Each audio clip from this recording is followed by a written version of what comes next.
Most companies are leaving at least 20% of the revenue on the table because they think managing SDRs or setters is too much work. Meanwhile, the companies that get this right are generating 60 to 70% of their revenue from SDRs alone. I'm Will Hinkson, I'm the owner of Hardly Selling, and collectively me and my team have done over $100 million from sales teams under our direct management. And I make these videos because when you do sales right, it helps more people. So here's what I'm talking about today, which is the exact point when you should hire SDRs, why most companies completely mess this up, and the management approach that turns young, inexperienced reps into profit machines. Here's the thing, SDRs are young, they're hungry.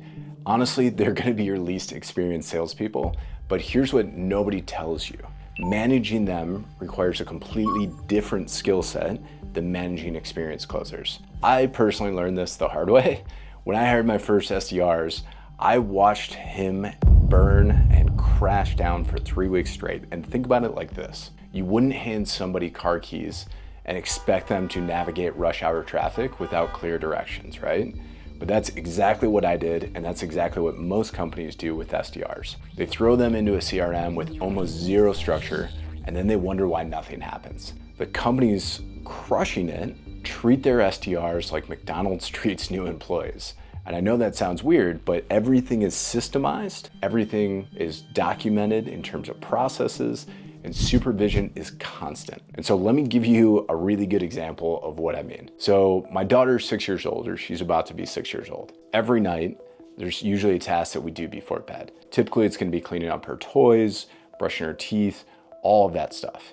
And I tell her to clean up and she'll start strong, right? She'll grab a couple of stuffed animals, she'll head to her room to put them away. But the second she sees those magnet tiles sitting there on the floor that are still out, she's building towers. Task completely forgotten. And the exact same thing happens with a couple of our SDRs last month, and it almost cost us $100,000 in potential revenue.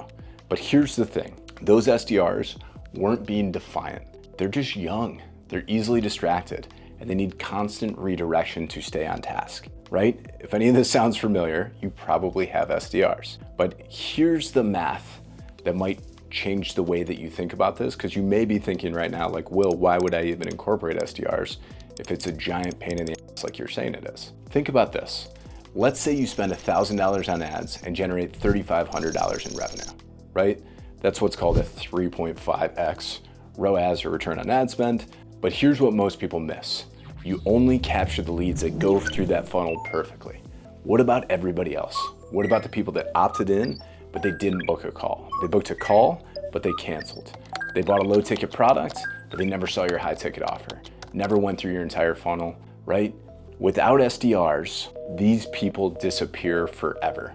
With SDRs, they become your biggest revenue source. You might be saying, well, yeah, we have a culture of outbound and closers, which is awesome. I encourage you to do that. However, the second that you get busy, the revenue ends up going down. Why? Because those closers aren't going after the leads anymore. So think about it like this. Your marketing is casting a wide net, but you're only keeping the fish that jump directly into your boat. SDRs are the one going back to collect all of the fish that are still swimming around the net and making sure we capture them all in, or as many as we possibly can. And when we go back to that first SDR I hired, 3 weeks in, man, that guy had made maybe 50 calls total, and I was ready to fire him. Then I realized the problem wasn't him, it was me. I'd given him access to our CRM and said, hey man, go make calls. No list prioritization, no call scripts, very little, it had some outcomes, no follow-up sequences, basically no supervision. How do you fix this if this is happening in your business? The moment I implemented clear system, which list to call, when to call them, exactly what to say,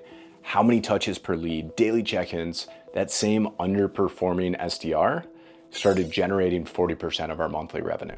Here's the tactical piece that most people screw up. You need phone numbers, not just email addresses when you go through marketing. And I get it if you're saying to yourself, yeah, but we'll get way less opt-ins. I know, but you'll also get more sales. You need to give people a reason to want to text them, right? It's one of my favorite strategies that I use in almost every funnel that we help with, right? Instead of just enter your name, email, phone number to opt in to get whatever the cool thing is, what we do is if we're giving away a lead magnet, right? Whether it's check out this 5-step system, check out whatever else, you have to give them a reason why they would give you a real phone number. My favorite way to do this is we'll text you the audio version so you can listen to this on the go on your phone. Because most people won't sit down to read a 20-page guide, but they will absolutely listen to it while driving or working out. When you offer genuine value, weird, right? But genuine value via text, people give you real numbers. And so when we run the numbers on this,